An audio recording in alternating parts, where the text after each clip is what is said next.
안녕하세요. 목회적 돌봄 선교센터 상담팀에서 기획하는 통하는 마음, 통하는 관계 웨비나 시리즈에 오신 여러분들을 환영합니다. 오늘은 다문화 가정의 부부관계에 대한 이해를 돕기 위해 서로 다른 우리의 만남, 통하는 마음, 통하는 관계라는 제목으로 이야기를 나눠보고자 합니다. 우선 제 소개를 잠시 하겠습니다. 제 이름은 수연 리 하이픈 갈랜드입니다. 저는 한국에서 태어나 대학 졸업 후 유학의 꿈을 안고 뉴욕으로 오게 되었습니다. 제 이름에서 이미 추측하셨겠지만 저는 대학원을 마친 후 현재 제 남편인 미스터 갈랜드와 결혼하였습니다. 이 발표를 준비하기 시작한 1월 7일은 제가 남편과 결혼한 지 29년 되는 결혼기념일입니다. 처음 남편에 대한 애정이 생기기 시작한 무렵 저는 겁이 덜컥 나기도 했었습니다. 그 당시만 해도 연애 따로 결혼 따로 생각하는 개방적인 사고방식을 갖고 있지 않았고 다른 인종의 미국 사람과 결혼을 한다는 것은 일반적이지 않은 현상이었으니까요. 특히 보수적인 가치를 갖고 계신 저희 부모님께 너무 큰 실망을 안겨드릴 것 같아 죄책감에 시달렸죠. 답답한 심정으로 주님의 뜻을 알고 싶어서 간절히 기도하던 중 어느 날 꿈을 꾸었습니다. 남편이 꿈에 등장했는데 왠지 모르지만 이불을 뒤집어 쓰고 누워 있었습니다. 뭔가 낯설고 두렵고 멀리하고 싶은 충동이 제 안에 있었습니다. 그때 꿈속에서 다음과 같은 음성을 들을 수 있었어요. 너는 판단하지 말아라. 내가 사랑하는 사람이다. 이 음성은 남편을 향한 하나님의 분명한 사랑의 메시지임을 깨닫고 제가 함부로 비판하지 않고 귀하게 여기리라 결심할 수 있었습니다. 그 후 저뿐만 아니라 저를 사랑하시는 부모님도 용기 있는 결단을 하심으로 저와 남편이 다문화 가정을 이루게 되었지요.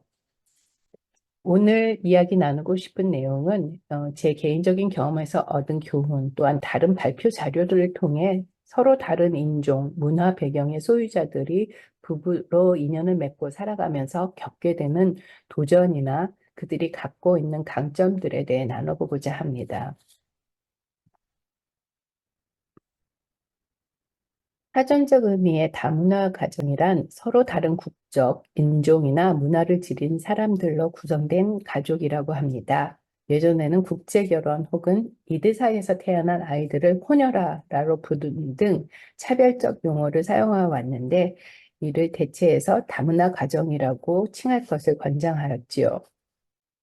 2020년 갤럽 조사에 의하면 결혼한 커플의 94%가 서로 다른 인종 간의 결혼이라고 발표했습니다. 이는 3%로 보고되었던 1967년의 조사 결과와 비교해 보면 엄청난 증가율을 보인 거죠. 특별히 1967년이 의미 있는 것은 미 연방 정부가 타인종과 결혼을 합법화한 것이 그 해이기 때문입니다. 그전까지는 타 종족 간의 결혼이 불법이었던 거지요. 지금 생각해 보면 너무나 어처구니 없는 인종차별적 백인 우월주의 사상에 기초한 법이었다고 하겠습니다. 더욱 놀라운 사실은 알리바마주는 2000년이 되어서야 타인종, 타종족 간 결혼을 합법화하였습니다. 제가 만약 알리바마주에서 백인인 제 남편과 결혼하였다면 감옥에 갇히게 될 수도 있었던 겁니다. 실제로 그들의 레스네임이 러빙인 커플은 1967년 연방정부가 손을 들어주기 전까지는 감옥에도 갇혔었고 자녀들을 데리고 가족 친지를 떠나 타주로 이주하기도 했습니다. 이들의 이야기를 다큐멘터리 영화로 만든 작품이 있는데 기회가 되실 때 찾아보시면 감동이 있으리라 생각됩니다. 2020년 미국의 통계청 발표에 의하면 아시안 계통 미국인의 인구 숫자는 전체 인구의 6.2%라고 합니다. 지난 2000년에서 2020년 사이에 무려 103%가 증가한 것으로 미국에서 가장 급속히 늘어나는 인종 중 한 그룹인 것으로 밝혀졌습니다.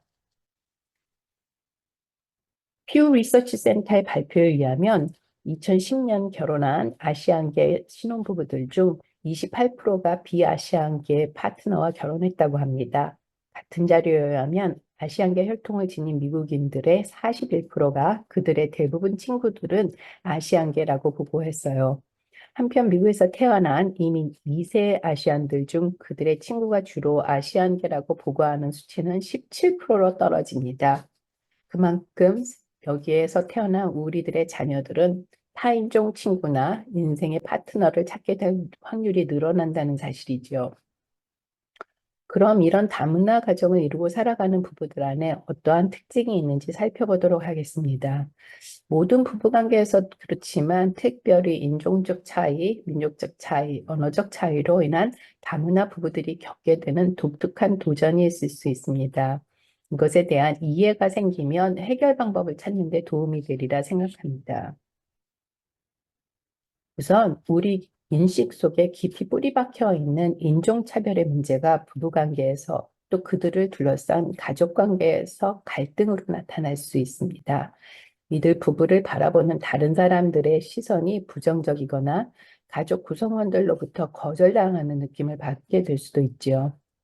오랜 세월 힘으로 장악해온 식민지적 정책으로 우리 안에 깊이 내재하고 있는 인종차별적 인식은 개인적 차원에서는 부인할지 몰라도 사회 전반적인 차원에 자리 잡고 있습니다. 예를 들어 당시 경제개발 도상국이었던 한국에서 자라난 저는 어린 시절 잘 알지도 못하면서 무조건적인 백인들에 대한 동경이 있었고 서양 교육에 대한 절대적 확신을 갖고 미국 유학을 이상화하였습니다. 백인 배우들이 아름다움의 표상이 되어 그들과 다르게 생김에 대한 자부심보다는 부러움이 더 앞섰지요. 이런 걸 심리학적으로 내재화된 인종차별적 억압이라고 합니다. 또한 주위에서 어른들이 아프리카인들은 더운 지방에서 살기 때문에 태생적으로 게으르다고 하시며 그들을 무시하는 표현을 아주 자연스럽게 하시는 걸 들었습니다. 이렇게 피부색에 따라 우열순위를 매기는 사상에는 서구 기독교인들이 일조한 면이 큽니다. 선교사들은 원주민들이 불쌍하게 복음을 접하지 못했다는 생각에 기독교로 개종시키려는 목적으로 아이들을 부모로부터 강제로 떨어뜨려 놓고 그들의 문화를 뿌리채 뽑아버리려는 교육을 시켰습니다. 이런 복음 전파에 대한 잘못된 열정뿐 아니라 백인 학자들은 원주민이나 다른 유색 인종들 혹은 범죄자들이 미개하고 혈통적으로 깨끗하지 않아서 없애버려야 된다는 신념으로 당사자의 의지와는 상관없이 불임 수술을 해왔지요. 유색인종에 대한 혐오감을 비롯해 사회적 반감이 생길 수밖에 없는 결과를 낳았습니다. 또한 문화 가치관의 충돌이나 언어 장벽으로 인한 의사소통의 문제를 갖게 될 수도 있습니다. 서로 성장한 배경이 개인 중심의 문화인가, 가족 중심의 문화인가, 그에 따른 차이로 갈등을 유발할 수 있지요. 특히 원가족 구성원들과 갈등을 빚게 되는 요인이 되기도 하는데요. 한 상담 사례에서 한국계 친정어머니께서 아래층에 사시는데 아이들을 돌봐주시면서 백인 남편과 결혼한 딸 집에 수시로 드나드시고 갈등이 생기게 되었습니다. 사위는 사적 공간과 적절한 경계를 존중받고 싶어 하였고 어머니의 의도를 잘 아는 딸은 엄마가 마음을 상하실까 봐 말을 못하고 끙끙거리고 이를 이해 못하는 남편이 야속하고 미운 마음까지 들었던 겁니다. 또 다른 문제는 부부관계에서 힘의 불균형이 있을 수 있습니다. 누가 더 결정권을 갖고 있느냐에 따라 갈등이 빚어질 수 있지요. 여기에 홀로 유학을 온 젊은 한국 여성이 이탈리안 계통 미국인과 결혼을 하게 되었습니다. 그녀는 유학생 신분인 젊은 여성으로 아직 경제적으로 여유롭지 못한 사정, 또한 미국 결혼 문화에 익숙하지 않다는 약점을 갖고 있었습니다. 이런 상태에서 결혼 준비 과정 중 모든 걸 결정하는 주도권이 남편을 비롯한 시댁 식구들에게 넘겨져 버리고 자신은 무시당하는 느낌을 받게 되면서 점차 갈등이 쌓이게 되었죠.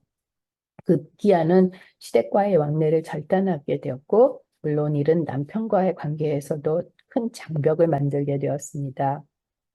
이런 어려운 점들도 있겠지만 잘 극복하고 서로 이해하면 이들만의 강점으로 변화시킬 수도 있습니다. 우선 서로 다름을 인정하고 존중하는 법을 배우고 적응해 갑니다. 그러기 위해서 우선 자신의 내면에 존재하는 인종차별적 인식과 태도에 대한 자각이 필요합니다. 자신은 절대 인종차별을 하지 않는다는 식으로 자기 부인을 할 때 상대가 처한 입장을 이해하기 어렵고 방어적으로 대응하기 쉽기 때문입니다. 솔직하게 자신의 방어적 태도를 인정하고 배우자의 입장에 대해 들어보려는 노력을 통해 성숙해 갈 수 있지요. 서로 하기 힘든 이야기를 하면서 공감할 때 부부관계가 더욱 친밀해집니다. 내재화된 인종차별적 인식의 배경에는 오랜 세월 누적된 식민적 관념이 깔려 있다는 사실을 깨달으면서 이뤄왔던 자신의 문화에 대한 긍지와 건강한 인종, 문화적 정체성을 확립할 수 있습니다. 이를 통해 이들 부부의 아이들에게도 두 문화에 대한 긍정적인 정체성을 심어줄 수 있죠.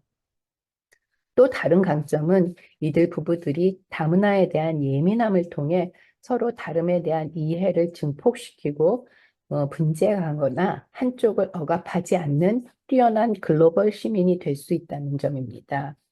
지금 세계 정세를 바라보면 이런 자세를 가진 사람들이 너무도 필요한 상황이라고 봅니다. 다음은 다문화 부부들과 인터뷰를 통한 연구에서 밝힌 그들 부부 관계 유형에 대해 설명드리겠습니다. 이들 부부 관계에는 크게 네 가지 유형이 보인다고 합니다. 한 주요 문화로 동화된 부부, 두 문화를 통합한 부부, 각자 문화를 유지하며 공존하는 부부, 문화 차이로 갈등을 겪는 부부, 이런 유형을 다음과 같은 다이어그램으로 표시하였습니다. 이렇게 유형들을 분리해 놓았으나 사실상 한 부부가 어떤 면은 한 유형을 또 이면에는 다른 유형을 보일 수도 있습니다. 예를 들어 저와 남편의 관계에서 자녀 교육관이나 직업에 대한 가치 판단은 좀 더 통합된 모습을 보이는 한편 서로의 취미 생활이나 종교 생활은 거의 겹치는 부분이 없이 공존하는 모델에 가깝다고 할 수 있겠습니다. 반면에 식생활은 제가 주도하여 거의 한식 퓨전 문화로 동화되었다고 볼 수 있지요. 한편 지금은 지난 이야기가 되었지만 저와 남편의 관념에 대한 입장 차이로 갈등을 겪게 되었던 때가 있었습니다. 큰아들의 대학 입시를 놓고 가치관의 충돌이 있었던 겁니다. 저는 빚을 지더라도 융자를 얻어 아들이 원하는 대학에 가게 하는 게 맞다고 주장했고 남편은 대학 졸업하면서부터 학자금 빚을 갚아 나가게 하는 것은 아들에게 도움이 되는 게 아니라며 장학금을 주는 다른 대학에 가야 한다고 했습니다. 그때 아들이 원하는 대학에 가지 못했다는 상처를 생각하며 정말 남편과 얼굴을 맞대고 싶지 않을 정도로 화가 많이 났었지요. 다음은 시선을 돌려 자녀의 배우자 선택으로 겪게 되는 부모 자식 간의 갈등에 대해 이야기해 보도록 하겠습니다. 제가 만난 중년이 넘는 부부들 중에 성인이 된 자녀들의 배우자 선택에 대한 고민과 갈등을 호소하는 사람들이 있습니다. 힘든 이민 생활을 오로지 자녀의 성공을 바라며 견뎌오신 분들이 많이 계시지요. 어떤 부모님들은 자녀들이 자신과 같이 고생하는 삶을 살지 않고 계층 상승하기를 바라십니다. 체계적 인종차별이 깊이 뿌리 내린 이 미국 사회에서 유색 인종이 계층 상승을 하기 힘들 거라는 생각에 자녀들의 다른 유색 인종과의 결혼을 반대하고 나서기도 합니다. 을미에 겨자 먹기 식으로 할 수 없이 자녀의 선택을 받아들인다 하면서도 온전히 존중하지 못해서 갈등을 겪는 경우를 보게 됩니다. 성인이 된 자녀들과 이런 갈등을 겪는 부모들은 어떠한 자세를 취하는 게 좋을까요? 자신이 지니고 있는 전통과 중요하다고 생각하는 가치관을 고집하기보다는 먼저 다른 전통과 습성, 문화에 대해 배워가고자 하는 유연성 있는 마음 자세가 필요하다고 봅니다. 일단은 자녀와의 관계를 지키는 것이 더 중요하지요. 그 이후에 서서히 서로의 생각, 또 이어가고 싶은 전통에 대한 솔직한 대화를 통해 자녀들과 서로에게 영향을 주고받을 수 있을 것입니다. 그러기 위해 자신의 마음을 직면해 보는 것이 필요합니다. 아마 깊숙한 곳에 두려움이 내재하고 있을 것입니다. 어떤 두려움이 자리 잡고 있어서 변화에 대한 거부가 있는 것일까 반추해 보는 것이 중요하죠. 어쩌면 실제와는 동떨어진 막연한 두려움의 경우가 많거든요. 상실에 대한 두려움이 있을 수 있지요. 예를 들어 자녀가 완전히 다른 세계로 가버려서 그 관계를 잃어버리게 될 것 같은 두려움, 자신의 존재감이 없어져 버려서 삶의 의미가 사라질 것 같은 두려움, 혹은 이방인 배우자의 영향력에 의해 조절당할 것 같은 두려움 등 그 외에 어떤 것이 이 자녀의 선택을 존중하고 수용하는데 벽을 쌓게 하는 걸까요? 제가 남편과의 결혼을 결심하기까지 불안해하며 두려워했던 건 사실 실망하실 부모님들에 대한 죄책감도 있지만 다른 사람들이 나를 어떤 시선으로 볼 것인가 하는 판단받을 것에 대한 두려움이 있었습니다. 꿈속에서 들었던 음성, 판단하지 말아라. 내가 사랑하는 사람이다. 하는 메시지는 남편을 판단하지 말라는 의미도 있지만 사실 예수님께서 다른 사람들에게 정죄받는 현장으로 끌려온 여인에게 하셨던 말씀처럼 나도 너를 정죄하지 않는다 하는 저를 향한 주님의 음성이었습니다. 이 깨달음이 저의 두려움을 잠재우는 역할을 하게 되었지요. 여기서 성경에서는 이민자들에 대해 어떻게 이야기하고 어떤 모델적 다문화 가정을 소개하는지 살펴보겠습니다. 저도 이 미국 땅에 정착하여 살고 있는 이민자로서 출애굽기 말씀이 위로가 되고 권면이 됩니다. 이르시기를 너는 이방 나그네를 압제하지 말며 그들을 학대하지 말라. 너희도 애굽 땅에서 나그네였음이라. 그런데 중요한 건 이방인들도 예수님을 주로 받아들이면 하나님 나라의 백성이 된다는 사실입니다. 그래서 갈라디아서 말씀에서 음, 믿음으로 그리스도 예수 안에서 하나님의 아들이 되었고 그리스도의 것이면 곧 아브라함의 자손이요 약속대로 유업을 이을 자라고 하십니다. 법적 신분이 어찌 되었던 우리는 믿음으로 하나님 나라를 유업으로 이을 자격을 지녔다는 것이 얼마나 큰 축복인지요. 그렇다고 하나님 나라의 시민권이 없는 이방인들을 우리가 판단하고 정죄할 수는 없습니다. 억압하지도 말고 학대하지도 말라고 분명히 말씀하시기 때문이지요. 성경에서 이상적으로 다루는 다문화 가정은 그들의 유일신이신 하나님을 경외하는 신앙으로 동화되는 가정이라고 제시합니다. 미디안 사람과 결혼한 모세가 그러했고 모압 여인이었으나 시어머니의 신앙을 따랐던 룻이 그러했으며 페르시아의 왕비가 된 에스더가 그러했습니다. 이들의 연합을 통해 하나님의 언약이 이어져 갔던 걸 볼 수 있습니다. 즉 다양한 측면의 부부관계 유형을 지녔다 할지라도 신앙관만큼은 타협하지 않고 그리스도를 주님으로 고백하는 기독교 신앙을 이어가야 한다는 거지요. 그러나 여기에는 많은 지혜가 요구됩니다. 계속적으로 자신의 신앙을 밀어붙이고 갈등으로 이어갈 것인지 삶과 신앙이 분리되지는 않는 모습을 상대에게 보이며 점점 더 공존해서 통합에서 그리스도 신앙의 동화로 옮겨갈 것인지 말입니다. 부족하면 제가 생각하는 모델은 서서히 스며들듯이 상대에게 영향을 끼치는 사랑과 인내를 요구하는 믿음의 동화 과정이 필요하다고 봅니다. 이제 마무리를 해야 할 듯합니다. 드러나는 다문화 가정을 생각하며 이들 부부관계에서 빚어질 수 있는 문제에 중점을 두어 갈등을 되풀이하기보다는 서로 다름을 어떻게 다룰 수 있는가, 그들이 갖고 있는 특징적 강점에 더 초점을 맞추어 남을 비판하지 말라는 말씀을 삶으로 살아내는 여러분들이 되시길 권면합니다. 그래서 서로 통하는 부부 사이, 통하는 부모, 자식 관계를 이어가시기 바랍니다. 지금까지 시청해 주셔서 감사합니다.